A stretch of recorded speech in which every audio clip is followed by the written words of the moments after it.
Hello friends.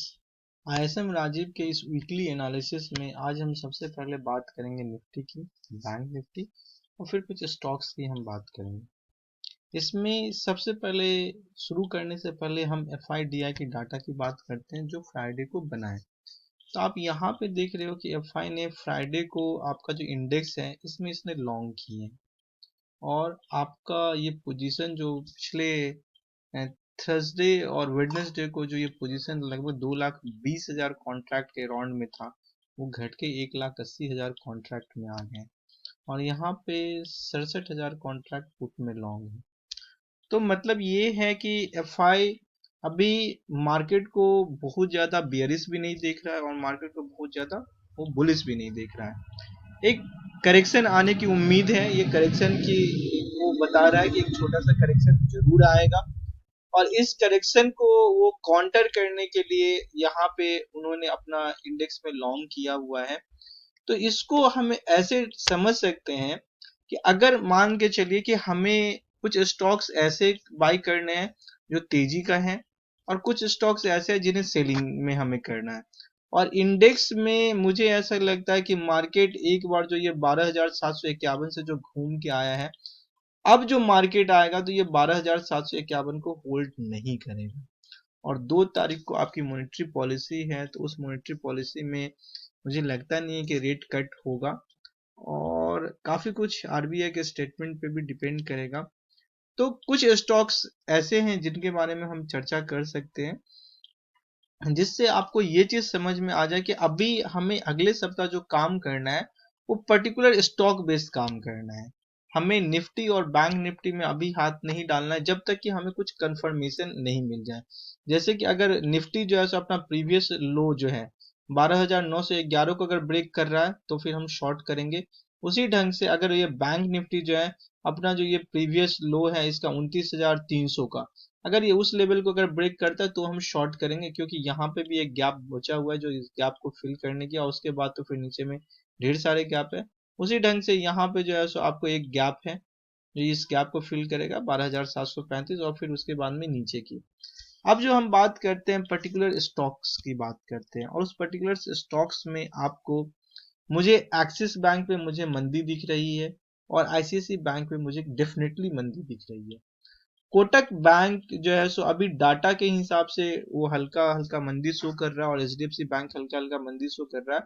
But इसमें हम तब तक नहीं शॉर्ट करेंगे जब तक ये 1417 के 15 के नीचे नहीं सस्टेन करता है, तब तक हम नहीं शॉर्ट करेंगे। और इसमें भी हम जो है सो ये 1850 का जो इसका लेवल है, जब तक ये इस लेवल को सस्टेन कर रहा है तब तक हम इसको शॉर्ट नहीं करेंगे। जब ये 1850 के लेवल को अगर ये नीचे की ओर ब्रेक करेगा तब हम इसमें शॉर्ट करेंगे। और हमारा जो स्टॉप लॉस होगा वो आप, अगर ये इस लेवल को अगर ये नीचे अगर जा रहा है मतलब सस्टेन कर रहा है, इसके नीचे में मंदी आ रही है, तो हम शॉर्ट करेंगे और हम अपना यहाँ पे एक स्टॉप लॉस लगा लेंगे 1890 का। उसी ढंग से अगर हम इस लेवल पे यहाँ पे जब ये इसके नीचे आता है तो शॉर्ट करेंगे, तो हम अपना लगा लेंगे 1430 का, हम यहाँ पे स्टॉप लॉस लगा लेंगे। मुझे कंफर्म आईसीआईसी बैंक पे मुझे मंदी दिख रही है, क्योंकि ये डिसेंडिंग ट्रायंगल का फॉर्मेशन कर रहा है। मैं आपको दिखा भी दे रहा हूँ।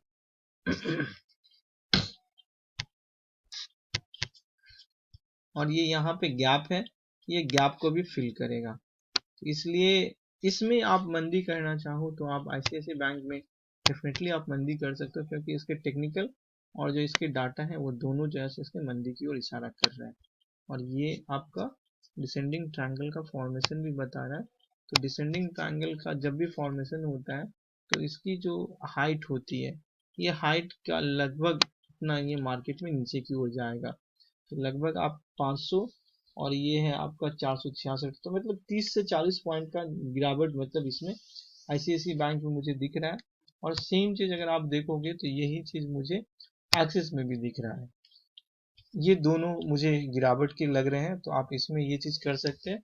अब आप इसमें अगर आईसीआईसी बैंक में शॉर्ट करोगे तो आपका एसएल क्या होगा, तो आपका एसएल जो होगा वो 480 रुपए का एसएल लेकर के आप इसको शॉर्ट कर सकते हो। अब मुझे दो स्टॉक्स में तेजी दिख रही है। पहला तो टाटा मोटर।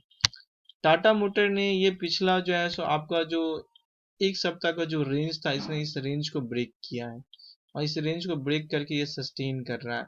तो टाटा मोटर जब तक 175 के लेवल को ऊपर सस्टेन कर रहा है तब तक टाटा मोटर में आप तेजी देख सकते हो, और ये तेजी आपको 190 और 200 तक इसे लेकर के जाएगी।